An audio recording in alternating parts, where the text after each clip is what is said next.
학교는 야는 신목사입니다. 오늘은 2018년 1월 1주 영성학교 코칭 내용에 대해서 말씀드리겠습니다. 영성학교의 기도훈련은 문제가 없는 사람이 시작하기가 참 어렵죠. 혹독한 강도로 자신의 문제를 제쳐두고 하나님만 부르라니 이게 무슨 기도란 말입니까?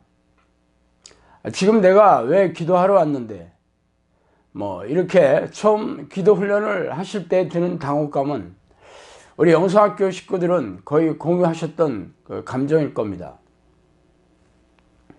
영성학교 칼럼을 눈팅하셨던 크리스천 영성학교 카페 그 회원분이 자신 대신 자녀를 보내셨어요.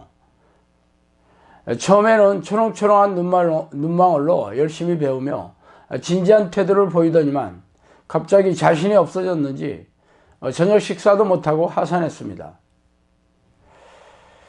외국에 거주하시던 어느 훈련생분은 저로 후기를 읽으시다가 이건 도저히 자신이 할 수 있는 기도가 아니라면서 좌절감에 빠지셨습니다.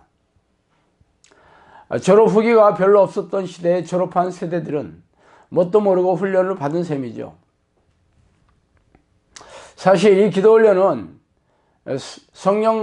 성경과 성령께서 제시하신 훈련입니다. 전심으로 하나님을 찾으라고 하셨으니 그대로 가르친 것이죠. 힘들어 하신 이유는 지금까지 이런 기도를 해보지 않았기 때문일 것입니다. 마치 남자들이 입대를 위해 훈련소에 들어가서 눈물을 빼듯이 말입니다. 영성학교에 그 부모님을 따라온 3살에서 유초등부 아이들도 기도 시간에는 혹독하게 기도합니다. 기도는 당연히 이렇게 기도하는 것으로 알고 있죠. 아무 갈등 없이 이 기도 훈련을 할 수 있는 분들은 필시 사는 게 지옥인 분입니다. 그래서 고난이 우리에게 유익이라고 하신 것이죠. 고난이라도 달게 받아서 하나님을 만날 수만 있다면 우리에게 고난은 큰 선물로 바뀔 것입니다. 이 기도를 통해 가정의 깃발을 처음으로 꽂으신 분들은 자신뿐 아니라 주변 가족들에게 일생 최고의 기회를 선사하는 것임을 우리 영성학교 식구들의 삶을 통해 증명하고 있습니다. 자기 삶의 변화와 하나님의 기적을 눈으로 목격한 가족들이 하나님이 살아계심을 목격하고 하나님을 만나기 위해 기도를 하게 되니 말이죠. 마음이 평안해진다든가 몸이 건강해진다든가 하는 약간의 유익이 아니라 금생과 내생에 누릴 그러한 약속이 생기게 되죠. 첫 번째로 성령이 내주하는 그런 기도의 3단계에 대해 알아보겠습니다. 1단계는 기도의 습관을 들이는 단계예요. 아침 저녁 1시간씩 기도의 자리에 앉기까지 시간이 많이 들죠. 2단계는 온종일 하나님을 생각하고 누가 보더라도 미친 듯이 하나님만 찾고 말씀을 보며 기도하는 외형적인 자세를 갖춘 단계입니다. 자신을 혹사하는 기도를 하게 되죠. 기도 훈련을 2, 3년 하신 분들은 대부분 2단계에 해당됩니다. 그러나 이것이 기도의 목표는 아닙니다. 3단계는 내 영혼과 하나님과 교제를 나누는 단계입니다. 얼마나 배에 힘이 들어갔는지, 몇 시간 기도하는지, 얼마나 열심히 기도하는지 그런데 신경을 쓰지 않고 하나님께 기도하는 것이 좋아서 기도하는 단계입니다. 내 마음이 하나님께 늘 가 있는 단계죠. 하나님과 하나가 되는 상태를 말합니다. 이 단계는 사람이 평가할 수 없고 하나님이 인정하시는 수준입니다. 하나님께서 싫어하는 것은 안 하고 하나님이 기뻐하시는 일만 하려고 하고 있습니다. 당연히 성경에 나온 약속들이 이루어지고 있으며 성령의 능력이 나타나서 귀신을 쫓아내고 고질병을 고치며 영혼을 구원하고 제자를 양육하는 삶을 살게 됩니다. 우리가 추구하는 단계는 바로 이 3단계이죠. 3단계는 무 자르듯이 확연하게 구별되지 않습니다. 영성학교에서 훈련한 우리는 우리 자신의 위치가 어디에 있는지를 면밀하게 살피시고 부족한 2%를 채우셔야 합니다. 그렇다면 3단계에 이르렀다는 것을 알 수 있는 지표가 있을까요? 하나님이 함께 하시는 증거가 있어야 합니다. 우선 마음이 바뀌어야 하죠. 마음이 하나님이 주시는 기쁘고 평안하고 자유함이 있어야 합니다. 성품의 변화가 또 있어야 하죠. 하나님의 거룩하신 성품으로 바뀌어서 가장 가까운 가족들이 바뀐 것을 증거해야 합니다. 내 삶을 만져주셔서 내가 하는 일에 순적함과 형통함을 주셔야 합니다. 그래서 하는 일마다 열매가 있고 문제가 해결되어야 합니다. 예를 들어 목회를 한다면 인본적이고 세상적인 방법으로 끌어모으는 것이 아니라 하나님께서 양들을 보내주시고 사역의 열매가 풍성해져야 합니다. 자녀들의 상태는 중요한 지표 중에 하나입니다. 자녀가 부모의 말에 권위를 두고 온유하게 순종하며 자녀도 기도 훈련을 하면서 지혜를 받아서 학업 성취도가 높아져야 합니다.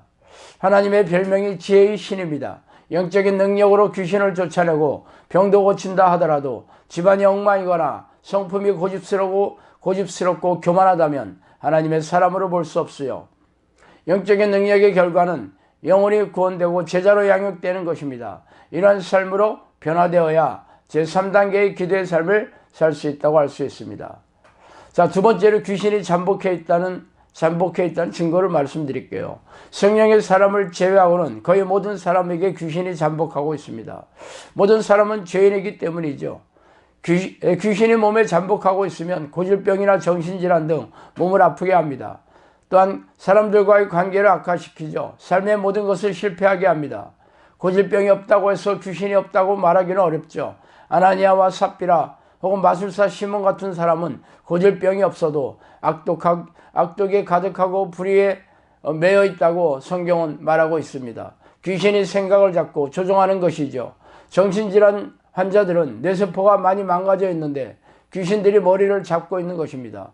귀신은 뇌를 비활성화시켜서 여러 질환들을 일으키게 합니다. 많은 분들이 이 기도 훈련을 하고 나면 뇌 기능이 탁월하게 올라가게 됩니다. 기도하고 나서 성적이 치솟은 청년들이 나오고 있고 청소년들이 나오고 있고 ADHD 장애가 있는 아이도 뇌가 정상으로 돌아왔으며 성품의 변화가 일어나서 학교에서 상을 받아오기도 합니다. 정신적인 능력이 좋아진다는 것이죠. 목사님께 상담을 받은 많은 사람의 삶에 열매가 보이는 것도 하나님께서 삶의 모든 영역에 지혜를 넘치게 주시기 때문입니다. 기도가 2단계에 머물러 있으면 하나님의 기적을 경험할 수가 없습니다. 기도의 껍데기를 다 벗겨버려야 3단계로 갈 수 있죠. 나의 모든 희생적인 신앙 행위를 쓰레기통에 버려야 합니다. 자기 열심, 자기 만족을 버리고 무익한 종의 태도로 살아가야 합니다. 하박국의 기도를 할 줄 알아야 합니다. 하나님을 가장 기뻐하는 사람이 되어야 합니다. 2단계의 기도에서 3단계로 끌어올리려면 무엇을 해야 할까요? 첫 번째로 온전한 회개를 해야 합니다. 마태복음 11장 20절에 예수님께서 권능을 가장 많이 베푸신 고울들이 회개하지 아니하므로 책망하십니다. 이들은 이론과 교리로 이 기도 훈련을 한 것이 아닙니다. 기도할 때 영적인 실체를 실제로 경험했고 예수 보혈의 권능으로 일어나는 많은 기적을 보아왔습니다. 그 현장에 나를 있게 하신 이유는 그저 나무를 구경하듯이 보고 앉아있는 것이 아니라 그 권능 앞에 무릎을 꿇고 나의 교만과 완악함을 회개치 않는 마음을 꺾고 회개하기를 원하시기 때문입니다. 이런 일이 내 삶에 일어나지 않은 것은 나의 믿음과 기도와 태도가 하나님을 기쁘시게 하지 못했기 때문이죠. 이 사실을 인정하고 고백하며 불쌍히 여김을 받기를 구해야 합니다. 두 번째로 변화를 보여야 하죠. 성경에는 하나님과 우리와의 관계를 아버지와 자녀, 신랑과 신부, 주인과 종의 관계로 비유합니다.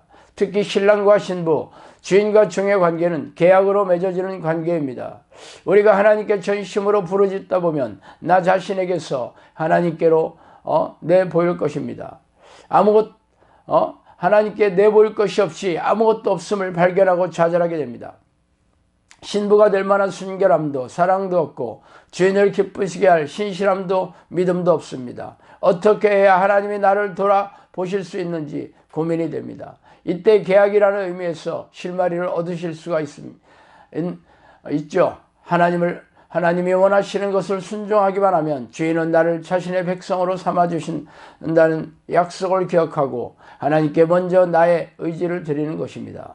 하나님, 나 이제 주님의 뜻대로 살기를 원합니다. 내 목숨도 다 드립니다. 지옥에라도 가라면 가겠습니다. 하나님이 원하시는 계명은 제가 다 지키겠습니다 하는 태도를 보이시는 것입니다. 비록 행동화하기 전이라도 주님은 이 집의 구원이 이르렀다고 즉시 반응하시지 않습니까?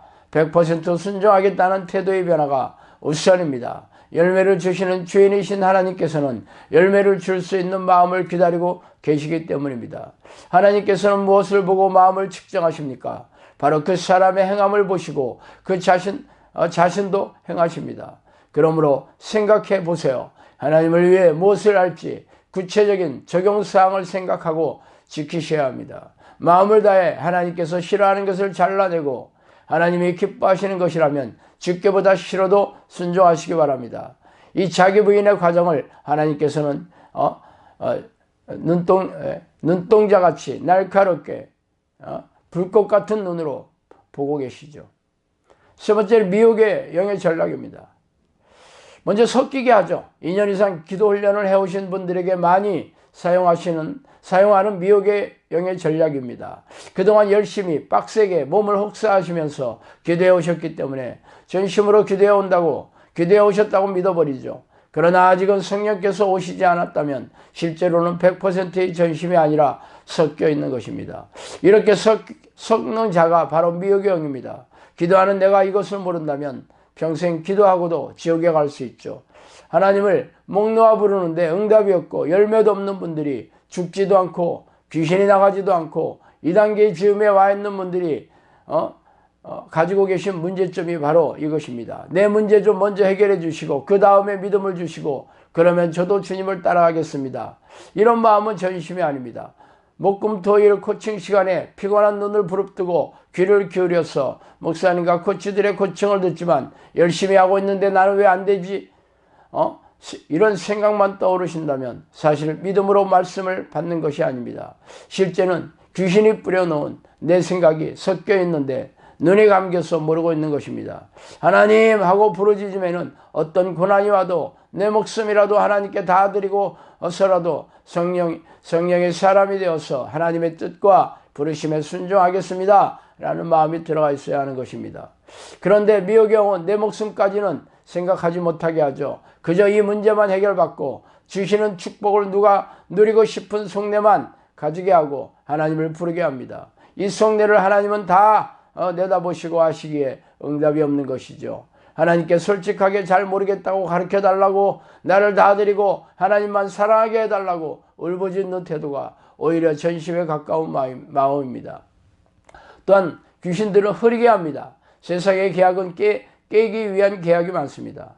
배반이 난무하기 때문이죠. 그러나 하나님은 자기를 절대 부인하실 수 없으므로 그분이 하신 약속은 시건치 않으시고 다 행하십니다. 미혹의 영은 이 진리를 흐립니다. 그래서 하나님은 나 같은 사람에게 오시지 않는다. 나는 아직 멀었다. 목사님이라 코치들에게나 해당되는 일이지 성령도 아직 안 오셨는데 어떻게 할 수 있나 하는 생각을 마음 밑바닥에 깔아놓습니다. 내 생각을 섞어서 믿음의 순도를 흐리는 것입니다. 하나님은 반드시 자신이 하신 약속을 지키신다는 그 사실을 마음속에 팍 박히면 목숨을 걸고 하나님께만 올인하게 됩니다. 지난주에 자신을 향해 질문을 던져보라는 팁을 드렸습니다. 실제로 해보시면 하나님 앞에서 나의 진짜 모습을 직면하게 되고 내 생각을 잡고 있던 미혹의 영이 툭 튀어나오게 되는 것을 아시게 될 것입니다. 내 마음만 준비되면 하나님이 오시는 것은 그리 오래 걸리지 않습니다. 가끔 내 문제가 이거구나 하는 깨달음이 오긴 하지만 그때뿐이고 자고 일어나면 잊어버리고 행하는 것도 없고 쳇바퀴 돌듯 기도하다가 지옥에 가게 되는 것입니다. 이것이 미혹의 영이 하는 일입니다. 또한 미혹의 영은 동기를 변질시킵니다. 요한복음 6장에는 유명한 오병이어의 기적이 기록되어 있습니다. 말씀을 들으러 나온 자들이 대략 남자인 수만 5천이었는데 주님은 물고기 2마리와 떡 5개로 배불리 이들을 먹입니다. 이 놀라운 은혜와 기적을 경험하였는데 이 군중들은 빠른 속도로 변질이 됩니다. 자기 뜻대로 억지로 예수님을 임금 삼으려고 하는 것이었죠. 갈급하여 하나님의 말씀을 들으러 왔던 사람들이 예수님을 자기들이 평생 끼니를 해결해줄 해결사로 내 욕심을 채워줄 우상으로 만들려는 것이었어요. 민수기 11장에도 이스라엘 백성들은 숱한 기적을 보고도 믿음이 없어 자신의 탐욕을 부추기는 미혹을 받고 있습니다. 이처럼 미혹의 영은 변질의 명수입니다. 기도하는 나의 속내를 깊이 살피시고 질문해 보십시오. 자, 오늘은 여기까지 하겠습니다. 감사합니다.